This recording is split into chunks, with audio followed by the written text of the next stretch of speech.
3 lugares. Veja combater, empenhar-se, labutar. A palavra alvoroçar no grego é torubel, usado na voz média, denota fazer ruído ou alvoroço, ou no transitivo, na voz ativa, perturbar, lançar em confusão. Atos 17:5, veja fazer alvoroço, estrondo, perturbar. Nota quanto ao verbo sunshel, confundir, traduzido em Atos 21:31, por estava toda em confusão, veja confundir. Quanto ao verbo anastatou, encontrado em Atos 21:38, fez uma sedição, veja excitar. A palavra ama no grego é trophos, traduzido em 1 Tessalonicenses 2:7, por ama denota ama seca, ama de leite, como está claro pela declaração que cria seus filhos. Isso também é confirmado pela palavra épios, gentil, no mesmo versículo brandos, que era comumente usada para se referir à generosidade dos pais aos filhos. Contraste com o verbo trefo, criar, alimentar, nutrir. Amado, agapetos, agapetos,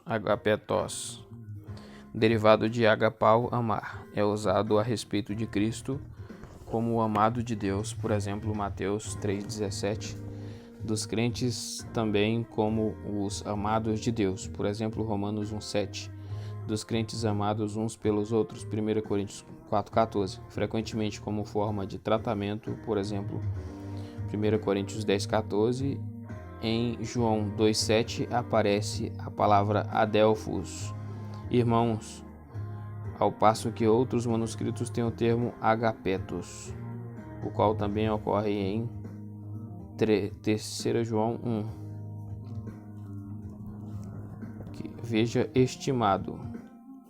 A palavra agapau, em sua forma passiva do particípio perfeito, é traduzido por amado em Romanos 9:25, Efésios 1:6, Colossenses 3:12, 1 Tessalonicenses 1:4, 2 Tessalonicenses 2:13, em Judas 1. Os melhores textos têm este verbo. Santificados segue os manuscritos que têm o verbo agiazo, veja amor. Nota em Lucas 9:35, seguindo os manuscritos mais autênticos, temos meu eleito, eclego, no lugar do amado, agapetos, o mesmo se dá em Filemon 2, irmã Adelphi.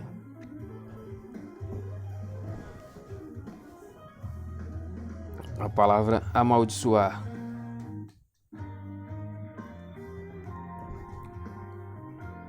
Amaldiçoar, puxa vida, é ara.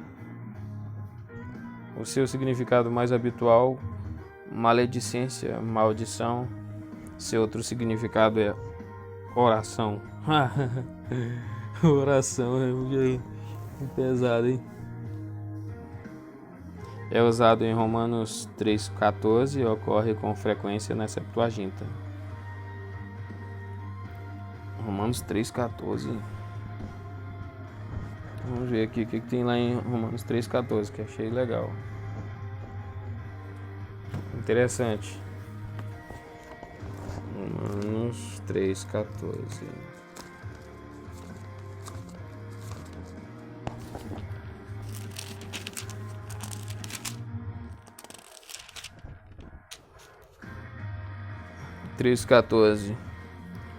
Cuja boca está cheia de maldição e amargura.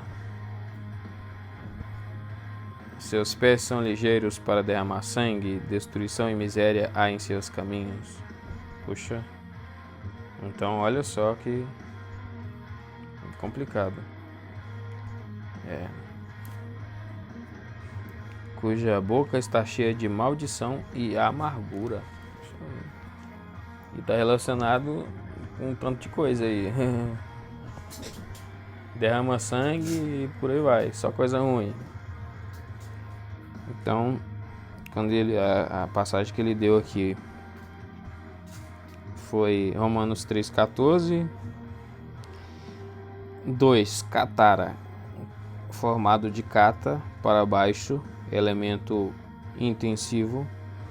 E o número 1 denota execração, imprecação, maldição, proferida por malevolência em Tiago 3,10 e 2 Pedro 2,14, ou pronunciado por Deus no seu julgamento íntegro, como na ocasião em que a terra foi sentenciada à esterilidade, Hebreus 6,8, sobre aqueles que buscam justificação pela obediência em parte ou totalmente perante a lei, Gálatas 3:10, 13.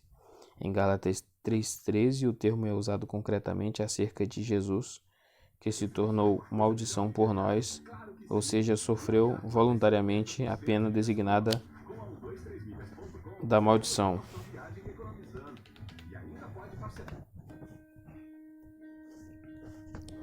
Dessa forma, ele se identificou a nosso favor com a destruição do pecado. Aqui não é usado o verbo na Septuaginta em Deuteronômio 21:23, mas o substantivo concreto. 3. Anátema, transliterado do grego, é usado muitas vezes na Septuaginta, onde traduz o termo hebraico sherem, coisa dedicada a Deus. Quer, letra A, para seu serviço, como os sacrifícios, Levíticos 27:28, anátema, oferta votiva, dádiva. Quer, letra B, para sua própria destruição, como um ídolo, Deuteronômio 7:26, ou uma cidade, Josué 6:17. Mais tarde adquiriu o significado mais geral de o desfavor de Jeová, por exemplo, Zacarias 14:11. Este é o significado no Novo Testamento. É usado para designar, letra A sentença pronunciada, Atos 23:14, literalmente, amaldiçoemo-nos como uma maldição, veja, anatematizo mais adiante. Letra B, o objeto no qual a maldição é posta, amaldiçoado, Romanos 9:3, 1 Coríntios 12:3. Em Gálatas 1:8-9, o apóstolo Paulo declara de maneira muito enfática que o evangelho que ele pregava era o único e exclusivo meio de salvação, e que pregar outro era invalidar a morte de Cristo. 4. Catatema, ou como em alguns manuscritos a forma mais longa, catanatema, é mais forte que o número 3. Cata é elemento intensivo e denota por metonímia, coisa amaldiçoada. O objeto amaldiçoado seja posto em lugar da maldição pronunciada, encontrado em Apocalipse 22:3. Primeiro, anatematizo, cognato do número 3, significa declarar anátema, ou seja, dedicado à destruição, amaldiçoado, amaldiçoar. Marcos 14:71, ou ligar por maldição, Atos 23:12. 2. Catanatematizo, forma fortalecida do número 1, denota declarar maldições contra, Mateus 26:74. A palavra de Marcos relativa à mesma ocasião. 3. Cataraumai, cognato de A, caso que ele vai falar o A aqui é o amaldiçoar, né? Cataraumai, cognato de A. Número 2 significa primariamente orar contra, desejar mal. Puxa, Cataraumai, ó. Cataraumai. Desejar mal contra uma pessoa ou coisa, por conseguinte, amaldiçoar. Mateus 25:41, Marcos 11:21, Lucas 6:28, Romanos 12:14 e Tiago 3:9. Alguns manuscritos têm o termo em Mateus 5:44. 4. Cacologel. Cacologel é falar mal, formado de cacos, mal e lego falar. É traduzido em Mateus 15:4 e Marcos 7:10 pelo verbo maldizer, não sendo necessariamente amaldiçoar, segundo pretendia o Senhor. O verbo também ocorre em Marcos 9:39 e Atos 19:9. Adjetivos. Primeiro, epicataratos ou epicataratos, né? Amaldiçoado, maldito, formado de epi, sobre, e a. Número 2 é usado em Gálatas 3:10-13. E 2, eparatos, amaldiçoado, maldito, é encontrado nos melhores manuscritos em João 7:49 em vez do número 1. Amamentar. Amamentar é telazo,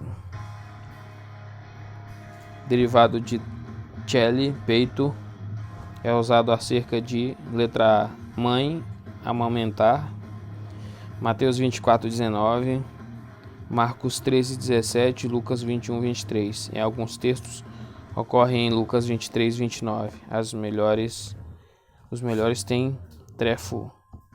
B, bebês, mamar. Mateus 21:16, criancinhas de peito, tirar-te. Lucas 11:27. A palavra amanhã, aurion, no grego é aurion. É usado sem o artigo, por exemplo, Mateus 6:30, 1 Coríntios 15:32, Tiago 4:13. Ou com artigo na forma feminina para concordar com o termo emera, dia. Por exemplo, Mateus 6:34, Atos 4:3, ao dia seguinte, Tiago 4:14, precedido pela preposição epi em, por exemplo, Lucas 10:35 e Atos 4:5. A palavra amanhecer, algazo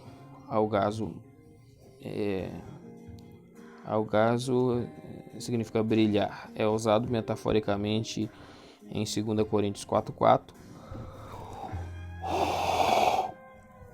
Alguns textos têm o verbo alalgazo, acerca da luz do amanhecer. Contraste com o termo auge, brilho ou aurora. Atos 20:11. Primitivamente, a palavra significa ver com clareza e é possível que este significado tenha permanecido no uso geral.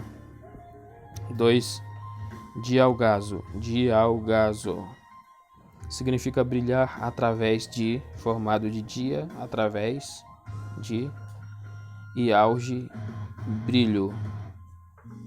Puxa, então dia significa através de. Através de. E auge é brilho. Então, no caso, seria através do brilho, né? Só que aí vamos ver que ele vai dizer que é brilhar através de. É isso. Brilhar através de. Formado de dia, através de. E auge, no caso, dialgazo, né? Dia, através de, e auge, brilho. Descreve o romper da luz do dia nas trevas da noite e ocorre metaforicamente em 2 Pedro 1,19, onde alude ao brilho da luz espiritual no coração. Referência provável aqui é ao dia que será introduzido na segunda vinda de Cristo, até que o dia brilhe através das atuais trevas e o portador da luz amanheça em vossos corações. Nota contraste com o termo dialgis, translúcido, transparente, em Apocalipse 21:21. Alguns textos têm o termo diafanes, que significa transparente. 3. Epifosco. Iluminar, formado de epi em e fos, luz, no sentido de brilhar sobre é usado em Mateus 28:1, Lucas 23:54. Veja puxar. B. Substantivo. Hortus.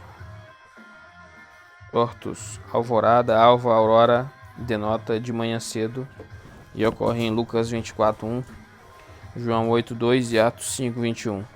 Nota: contraste com o termo artrios, cedo, que aparece em alguns textos em Lucas 24:22.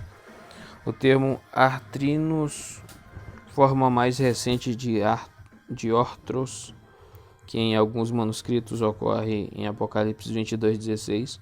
O verbo ortrizo, fazer qualquer coisa cedo de manhã, que aparece em Lucas 21:38. A palavra amansar, que no grego é damaso. 60 segundos de prazo. Rápido e seguro. Junte-se aos mais de 1 milhão de binomistas que já estão gerando renda extra. Amansar, no grego damaso. Subjugar, amansar, domar, dominar. É usado. Letra A, naturalmente, Marcos 5:4, Tiago 3:7, 2 vezes. Letra B, metaforicamente, acerca da língua. Tiago 3:8. Na Septuaginta, consulte Daniel 2:40. A palavra amante. Esta palavra é combinada com outras, formando os seguintes adjetivos compostos. Primeiro, filoteos, amante de Deus. 2 Timóteo 3:4, amigo de Deus. Muito legal, gostei mesmo. Filoteus. Filoteus é amante de Deus. 2, filoxenos, né? Amante de estranhos. Filoxenos, amante de estranhos, derivado de xenia, hospitalidade. E traduzido em Tito 1:8 por dado à hospitalidade. Em outros lugares ocorre em 1 Timóteo 3:2, hospitaleiro. Tá vendo de onde que vem a origem da palavra hospitaleiro? É amante de estranho. É amante de pessoa que ajuda as pessoas que ele não conhece, né? 1 Pedro 4:9. Veja a hospitalidade. 3, filagatos. Deve ser amante de gatos, né? Vamos ver aqui. Amante do que é bom. Agatos. Puxa vida. Amante do que é bom. Agatos é traduzido em Tito 1:8 por amigo do bem. Puxa vida. Amigo do bem. Nota: o negativo afilagatos é encontrado em 2 Timóteo 3:3, sem amor para com os bons. Olha só. Porque tem o a preposição a que é como negativo, né? Letra número 4, filarguros, amante do dinheiro. Cognato de arguros, prata. Puxa vida, arguros, filarguros. Então, amante da prata, olha só. Traduzido como amante do dinheiro. Só que no literal aqui, o arguros é prata. Então ele é amante da prata, né? É traduzido em Lucas 16:14 e 2 Timóteo 3:2 por avarentos. Puxa vida. Avarentos, cara. Porque eles não querem compartilhar a prata, né? 5, filautos, amante de si mesmo, 2 Timóteo 3:2. 6, filedonos, amante do prazer, cognato de hedone, prazer. Ocorre em 2 Timóteo 3:4, amigos dos deleites. Nota: quanto a amai-vos cordialmente, que ocorre em Romanos 12:10, veja afeto, B. E número 2, quanto ao termo afilarguros, não amante do dinheiro, que aparece em 2 Timóteo 3,3, não avarento, e Hebreus 13,5, sejam vossos costumes sem avareza, veja cobiçar. Deixa eu ver, não. Afilarguros. Então, lá no 4 eu acho que ele vai dar que arguros é prata, né? Então, não amante da prata, afilarguros, que é arguros é prata. No caso é não avarento. Então, quer dizer, a palavra fica bem lá no fundo, né? O significado dela fica bem às vezes fica meio superficial, assim. O significado é mais profundo. A palavra amarelo amarelo, chloros. Puxa vida. Chloros e significa verde claro. É traduzido a amarelo, acerca de um cavalo em Apocalipse 6:8, simbolizando a morte. Puxa vida. Então, amarelo aqui é um verde claro. Olha só. Que legal. Estudei Apocalipse todinho, se eu vi isso aqui eu não lembro. Apocalipse no capítulo 6, né? Teria que dar uma conferida. 6:8, simbolizando a morte. Que tá falando aqueles, eu acho que é os 4 cavaleiros, né, do Apocalipse. A palavra amargura, picros, derivado de uma raiz pic, que significa cortar, piscar, por conseguinte, literalmente apontado, afiado, agudo, pungente ao sentido do gosto, olfato, etc. É encontrado em Tiago 3:11, 14, em Tiago 3:11 tem seu sentido natural com referência à água. Em Tiago 3,14 é usado metaforicamente para se referir ao ciúme. Picraino relacionado à amargura, significa na voz ativa amargar-se. Colossenses 3:19, ou amargar, irritar ou fazer amargo. Apocalipse 10:9. A voz passiva, tornar-se amargo, é usado em Apocalipse 8:11. C. Substantivo. Substantivo, pícria, denotar amargura, é usado metaforicamente em Atos 8:23, acerca de certa condição de extrema maldade, fel de amargura ou fel amargo. Em Romanos 3:14 diz respeito à linguagem má. Em Efésios 4:31 ao ódio amargo. Em Hebreus 12:15, no mesmo sentido, metaforicamente, fala de uma raiz de amargura que produz fruto amargo. Picros, amargamente, é usado acerca da... picros é amargamente, significa.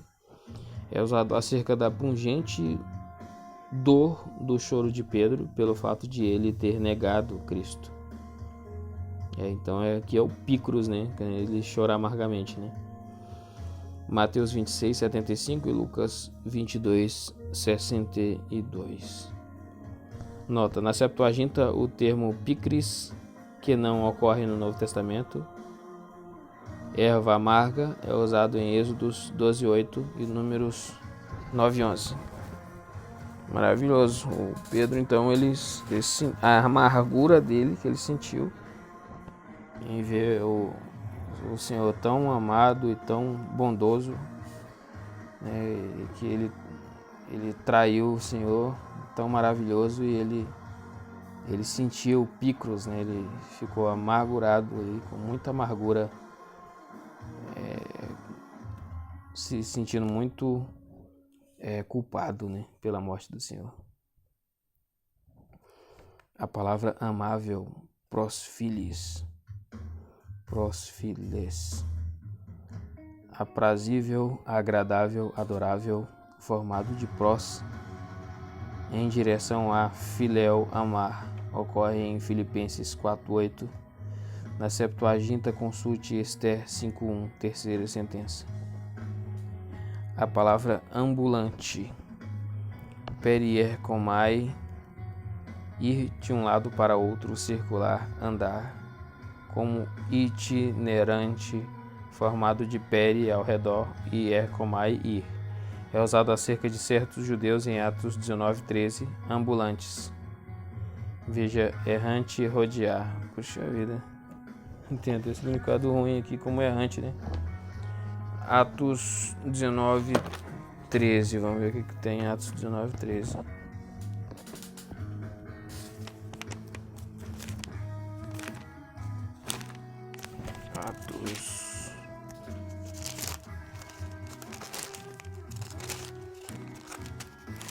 Atos 19:13. E alguns dos exorcistas judeus ambulantes tentavam invocar o nome do Senhor Jesus sobre os que tinham espíritos malignos, dizendo: "Esconjuro-vos por Jesus a quem Paulo prega." Então eles eram exorcistas judeus ambulantes. Então é a palavra ambulante aqui, né, no caso. Ambulante, né, no caso é porque eles circulavam, né, eles ir de um lado para outro, circular, andar como itinerante, formado de peri, ao redor, e erkomai, ir. É usado acerca de certos judeus em Atos 19:13 e entre parênteses e entre aspas, ambulantes. A palavra ameaça, no grego apeile, cognato de apeiléu, veja ameaçar, ocorre em Atos 4:29, em Atos 4:17 também aparece em alguns manuscritos, Atos 9:1 e Efésios 6:9. A palavra ameaçar, apeiléu, é usado acerca de Cristo. Negativamente em 1 Pedro 2:23, na voz média, ocorre em Atos 4:17, onde alguns textos têm em acréscimo o substantivo apeile, por conseguinte, ameacemo-los diretamente, literalmente, ameacemo-los com ameaça. Veja ameaça, veja também estreitar. A palavra é ameaçar, então ela é apeiléu, do grego, né? Apeiléu. 2. Prosapeiléu, ameaçar mais, formado de prós, para, em direção a, e o número 1 ocorre na voz média em Atos 4:21. A palavra amém, no grego é amém, com N, né? Amém. É o num, né? Não é N, é num. Amém. Este vocábulo é transliterado do hebraico para o grego e para a nossa língua. Seus significados podem ser... Eu falei uma coisa errada. No caso, no hebraico que é num, mas no grego é ni. Ni, mas é o N, né? Este vocábulo é transliterado do hebraico para o grego e para a nossa língua. Seus significados podem ser vistos em passagens como Deuteronômio 7:9, o Deus fiel, o Amém, Isaías 49:7, o Senhor que é fiel, Isaías 65:16, o Deus da verdade, do Amém. E se Deus é fiel, os seus testemunhos e mandamentos são certos. Então, fiéis aqui como Amém. Salmos, se Deus é Amém. Salmos 19:7, 111:7. Como também são os seus avisos. Oséias 5:9. E promessas. Isaías 33:16. O termo Amém também é usado em referência a homens. Por exemplo, Provérbios 25:13. Puxa vida. O que está em Provérbios 25:13? Achei interessante. O que ele está falando aqui que está referência a homens? Provérbios 25, 13.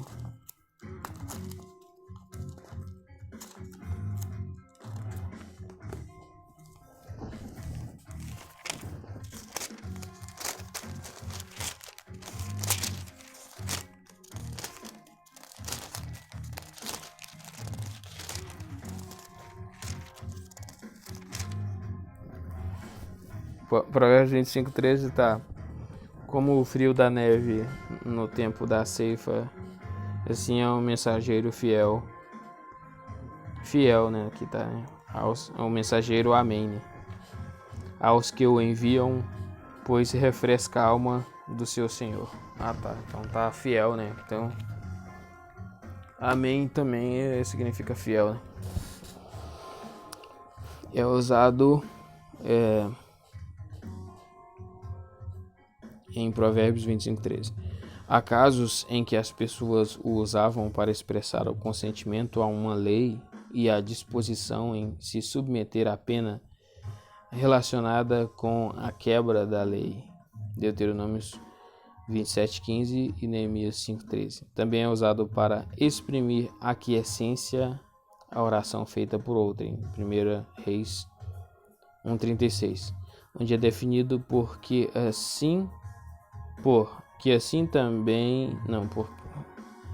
que assim Deus também diga, ou em outra ação de graças. No caso, que assim Deus também diga, né? Quer dizer que Deus confirma, né? Que Deus concorde, né? No caso.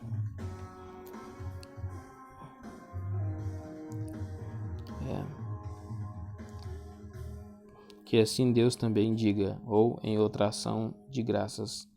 1 Crônicas 16:36, quer por um indivíduo, Jeremias 11:5, ou pela congregação, Salmo 106:48. Assim o amém. Assim o amém dito por Deus é, e assim é, e será, e por homens assim seja. Uma vez no Novo Testamento encontramos o amém como título de Cristo. Apocalipse 3:14. Porque por meio dele os propósitos de Deus são estabelecidos. 2 Coríntios 1:20. Interessante. 1 Coríntios 1:20.